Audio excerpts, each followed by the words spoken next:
साहब का कहना था कि पाकिस्तान ने चूड़ियां नहीं पहन रखी, पाकिस्तान एक एटॉमिक पावर है, जिस पर इंडिया के प्राइम मिनिस्टर नरेंद्र मोदी ने कहा कि अगर पाकिस्तान ने चूड़ियां नहीं पहनी तो हम पाकिस्तान को चूड़ियां पहना देंगे। उसके बाद ये हुआ कि जी हमने पायलट को पकड़ लिया। पकड़ना इंपॉर्टेंट नहीं है, पकड़ के उसको अपने पास रखना इंपॉर्टेंट है। ये एक सरकारी ऑफिसर थे, एयरफोर्स के ऑफिसर थे। प्रधानमंत्री मोदी जी ने साफ साफ स्टेटमेंट दिलवा दिया कि पाकिस्तान से कह दीजिए कि या तो 9 बजे तक अभिनंदन जी हमारे घर आएंगे या पाकिस्तान अगली सुबह नहीं देखेगा। और ये आपके मंत्री का स्टेटमेंट मैं कोट कर रहा हूं कि उन्होंने कहा, पैर कांप रहे थे आपके सेना अध्यक्ष के, और वो कह रहे थे कि भाई इसको छोड़ दो वरना ये बवाल मचा देगा, मोदी का कोई भरोसा नहीं है। अगर हम अभिनंदन का वाकया देखें तो अभिनंदन को जिस तरह इंडिया पाकिस्तान से ले गया, मैं कहती हूँ हमने अभिनंदन को पाकिस्तान को नहीं दिया बल्कि इंडिया को हमें मजबूरन अभिनंदन देना पड़ा। तो अब आप देख सकते हैं कि इंडिया, आपने सही बात की कि अपने बंदों को कभी भी तन्हे तनहा कहीं पे भी नहीं छोड़ता, चाहे वो यूक्रेन के अंदर फंसे हो या फिर कहीं और मसला हो उनके। तो देखें, अब मोदी वैसे बढ़ के नहीं मारता। अभिनंदन की आपने बात की है तो अभिनंदन को ये तो 6 दिन नहीं रख सके, ठीक है। किसी भी मुजरम को पकड़े तो किसी न किसी बहाने किसी उसको 2-4 दिन रख ही लेते हैं, और इन्होंने तो मिनटों सेकंडों में छोड़ा है, पता नहीं कितने प्रेशर में थे, ठीक है। अब यही कोई बंदा इंडिया का गायब होता है। कुछ सालों पहले की बात है, एक पायलट उनका इधर आया था, अभिनंदन, यस आप ठीक कह रही हैं। तो वो जब इधर आया था तो वो सारे मतलब पूरी इंडिया में बात हो गई थी, भाई ये पायलट इधर आया है, और उनकी पूरी मतलब के हरकत में आ गए थे सारे लोग कि भाई उसको हमने वापस लेके आना है। दोस्तों, वो 26 फरवरी थी जब हमारे जाबाज बहादुर अभिनंदन पायलट जो थे वो अपना प्लेन लेकर निकल पड़े थे भारत की रक्षा करने के लिए, और घुस गए थे पाकिस्तान की सीमा में। उनका प्लेन भी गिरा दिया था, लेकिन अनफॉर्चुनेटली खुद गिर गए थे। पकड़ लिया था इनको, और उसके बाद फिर मोदी जी का जलवा शुरू हुआ। सिर्फ एक धमकी दी थी मोदी जी ने, अगर शाम तक अभिनंदन को नहीं छोड़ा तो पाकिस्तान की हस्ती मिट जाएगी। दोस्तों, पाकिस्तान की टांगें कांपी थी, और ये वाकई उनके पार्लियामेंट में खड़े होकर उस आदमी ने कहा था, उनका जो डिफेंस मिनिस्टर था, कि भैया छोड़ दो इसको चुपचाप वरना मर जाएंगे हम। मोदी छोड़ेगा नहीं, ये मोदी का सीना 56 इंच का, ऐसे ही नहीं कहते लोग।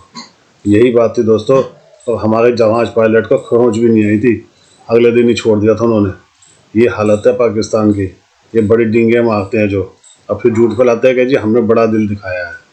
कायर ना हो तो कमेंट्स कीजिएगा दोस्तों, वीडियो को लाइक और चैनल को सब्सक्राइब जरूर कीजिएगा। Thank you very much. 26 फरवरी गया है और उस दिन जो है वो आपके यहाँ से एयर स्ट्राइक की गई थी, और आपके यहाँ के पायलट अभिनंदन जी जो हैं वो हमारे यहाँ मेहमान बने थे और हमने उनको चाय पिलाई थी। कल पूरा दिन टीवी चैनल्स के ऊपर इस बात का जिक्र रहा है। आप सबसे पहले ये बताइए कि आपको क्या ख्याल है आपका कि इतने टाइम के बाद क्या पाकिस्तान हिंदुस्तान की उस सर्जिकल स्ट्राइक के बाद सिचुएशन कुछ बदली है, या आपको लगता है कि नहीं एक बार फिर कोई इसी किस्म की जो है दोनों कंट्रीज में टेंशन बढ़ती हुई दिखाई देती है? ये हुआ क्या था, प्रधानमंत्री मोदी ने क्यों करवाया था सर्जिकल स्ट्राइक? सर्जिकल स्ट्राइक के पीछे रीजन था, पहले प्रधानमंत्री मोदी गए लाहौर में मोदी जी ने नवाज शरीफ की माता जी के पैर छुए, उसके बाद उनको मिला पठानकोट, उसके बाद भी मोदी जी ने नवाज शरीफ पे भरोसा किया और आईएसआई को उन्होंने भारत की धरती पे आने दिया, बोला इसको इन्वेस्टिगेट करो इस क्राइम को। आईएसआई पहली बार, आईएसआई बीजेपी के सरकार में पठानकोट आती है, इन्वेस्टिगेट करती है और उसका कोई रिजल्ट नहीं निकलता। उसके बाद जी पुलवामा कर दिया जाता है। पुलवामा को आपके फवाद चौधरी ने ओन किया है अपने पार्लियामेंट के फ्लोर पे कि हमने घुस कर मारा। तो पुलवामा का बदला लेने के लिए मोदी जी ने जो सर्जिकल स्ट्राइक की थी बालाकोट में, जो पाकिस्तान के ऊपर बाकायदा फाइटर एयरक्राफ्टों ने जाकर के बम गिराया था बालाकोट के किसी इलाके में, जहां पे उनको ये सूचना प्राप्त थी कि वहां पे टेरर कैंप चल रहे हैं लश्कर ए तैयबा के और दूसरे जो जिहादी जो संस्थाएं होती हैं वो अपना काम कर रही थी। तो इसलिए वो किया गया था। उसमें अगले दिन पाकिस्तान ने उसका बदला लेने के लिए अपने F-16 को लॉन्च किया।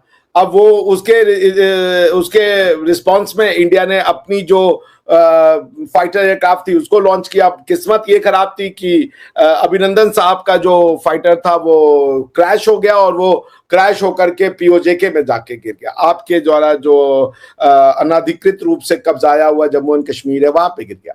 वहां पे उनको लोकल्स ने पकड़ा, चूंकि वो कंफ्यूज हो गए कि वो इंडिया में है या पाकिस्तान में, उनको समझ में नहीं आया, उनको पकड़ लिया गया।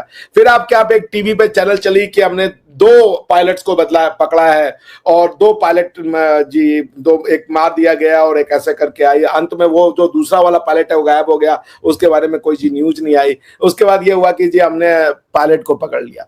पकड़ना इंपॉर्टेंट नहीं है, पकड़ के उसको अपने पास रखना इंपॉर्टेंट है। अगर आप अपना बड़ा दिल दिखाने का क्लेम करते हैं तो कुलभूषण जाधव को भी छोड़ दीजिए, उस बेचारे की क्या गलती है, उसको भी आईसीजे ने कहा है कि हम नहीं छोड़ने देंगे।